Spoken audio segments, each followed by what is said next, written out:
rural hunger can be easy to overlook, not always as visible as it might be in some of the big cities, but advocates say the need across Georgia is growing and it is already there. Joining us now to talk more about it is the executive director of Feeding Georgia, Julie Bryant Kuykendall. Always good to see you. Thank you for your time and good morning. Thanks. Good morning. Always good to see you too. Thanks so much for having me on. You're welcome. So, when we talk about hunger, oftentimes we think about the urban areas. It certainly gets all the attention, but what does rural hunger look like and why is it an issue now? Yeah, that's a great question. I think if you think about rural hunger, we first have to think about food insecurity in general. So if we look at the stats really quick. Let's go down the list. 1 in 7 of our neighbors in Georgia faces food insecurity. That's a big number. Nearly 1 in 4 Georgia children are food insecure, and about 10% of Georgia seniors face food insecurity. Right now, we have a convergence of factors that are pressing down on our neighbors and our community overall. We're feeling it, right? We've got rising fuel costs. We have food is very expensive right now at the grocery store. Housing costs are up. All of that is pressing down on all of our neighbors. And especially in rural areas, that could be more pronounced. If you think about folks living in rural areas, transportation can be an issue. You have the phenomenon of food deserts, meaning it's harder to find a grocery store near where you live. It may be expensive to get to the grocery store. So we have that convergence of factors that's going on right now that's hard enough for us, even harder for those sometimes that are living in rural areas. Wow, you laid it all out there. So much to unpack. I mean, I want to get to a few of your points. We just got new inflation numbers this morning, just 2 hours ago. We saw 3.8%. Life's just getting more and more expensive, and food was hit hard, as was gas. I'll get to gas in a minute, but food. Let's talk about what that looks like in the grocery stores for some of these families in the rural areas. Yeah, think about it. If you just put yourself in the position that you're living in a rural area, and it again is harder to find a grocery store or a reliable source of fresh, healthy, nutritious food close to where you live. If, like many of our neighbors in rural areas, you are facing food insecurity, and financial pressures, it can be tough to find the money to get the gas to go to Mm-hmm. a farther destination, like a bigger grocery store. And so that leaves you with only a certain selection of places to get your food. And it can be really expensive and also not as healthy and nutritious. And so that is the dilemma that really bears down when we all in urban areas or more metro focused areas feel the pinch. We know that our neighbors and communities in rural areas are feeling it even harder.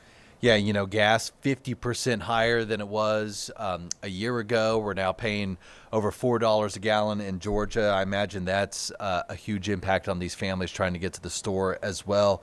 And I also want to ask you about how the timing of all this is kind of hitting around summer. Kids about to be out of school, they're going to be losing access to the school meals. How concerned are you about that in the months ahead? Always very concerned. Every year, this time of year, as folks are celebrating, as they naturally would be, we also know that with those celebrations, it can be bittersweet because this is going to be a time where children are facing the most vulnerable months that they will face out of the year when they go home and they no longer can access those school meals that they rely on every day. Many of them are on free and reduced lunch. They need that food, and their families are facing hardships or situations that leave them finding it difficult to put enough food on the table anyway. So you add summer on top of that with kids home and trying to find childcare and also trying to put meals on the table, and it creates a situation where children can suffer. So each and every year, we try to make certain that we are promoting as much as we can and supporting as much as we can summer meal sites.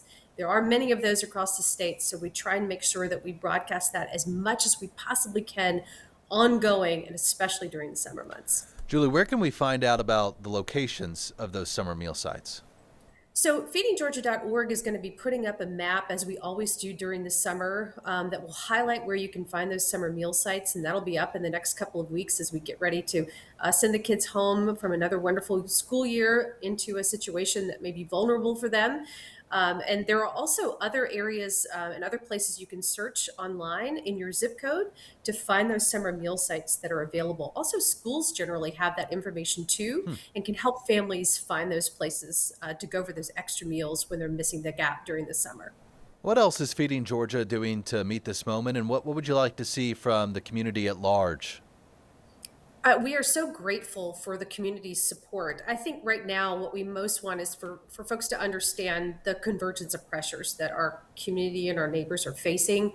If you think about those statistics, it's startling to think about how many people are facing food insecurity. And I think often folks don't realize that there are a lot of people out there that are experiencing food insecurity and do not qualify for federal assistance. So they make too much money to apply for the very nutrition assistance that they may need. And so I think understanding food insecurity as not being a condition of being poor, but rather a condition of a situation, a crisis, financial pressures, so many things that bear down on the neighbors that we see every day and work with every day. And just understanding how many people are facing this issue and seeing it through perhaps a different lens and being willing to come and support. These are hard times for all of us, particularly hard for our families that are facing food insecurity. And we rely on our community. And we are always so grateful for all of the support we get. We need it now more than ever. Julie Bryant Kuykendall, Executive Director of Feeding Georgia. It's always nice talking to you, and please come back on anytime. Maybe we can talk more this summer about some of those programs out there for the kids. It would be my pleasure. Thank you All right. so much. We'll see you soon, Julie. Thanks.